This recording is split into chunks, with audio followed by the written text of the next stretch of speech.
Menuntut ilmu adalah asas kejayaan. Menuntut ilmu itu wajib bagi setiap Muslim. Riwayat Ibnu Majah daripada Anas bin Malik radhiyallahu anhu.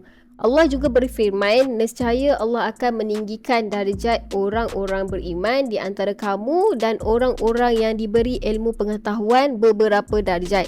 Ayat ini jelas menunjukkan bahawa iman dan ilmu berjalan seiring.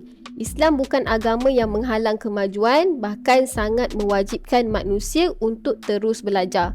Belajar dalam bisnes bukan sekadar kejar target.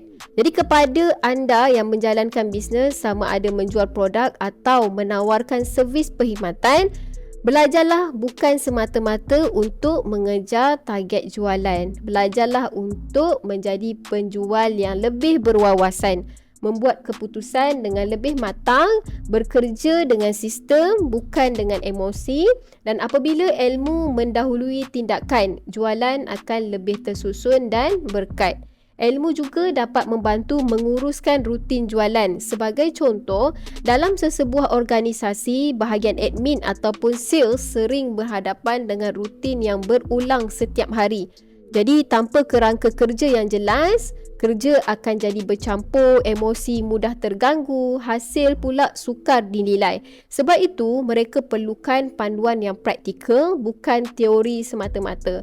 Buku Sales Planner ini ditulis sebagai satu kerangka kerja jualan yang boleh digunakan secara harian. Dan di dalam buku ini juga terdapat 9 strategi utama, 9 bab yang diteliti secara berperingkat.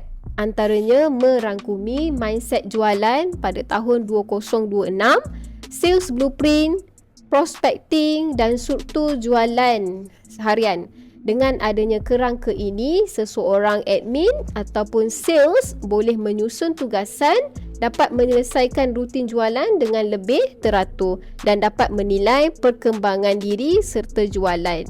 Jadi ilmu yang tidak diamalkan hanyalah pengetahuan, tetapi ilmu yang dipraktikkan akan mengubah cara bekerja dan memperbaiki hasil yang kita akan dapat nanti. Sebab itu, langkah paling penting selepas belajar adalah praktik. Jadi, kesimpulan dia, belajar adalah satu ibadah, menjual dengan ilmu adalah satu amanah.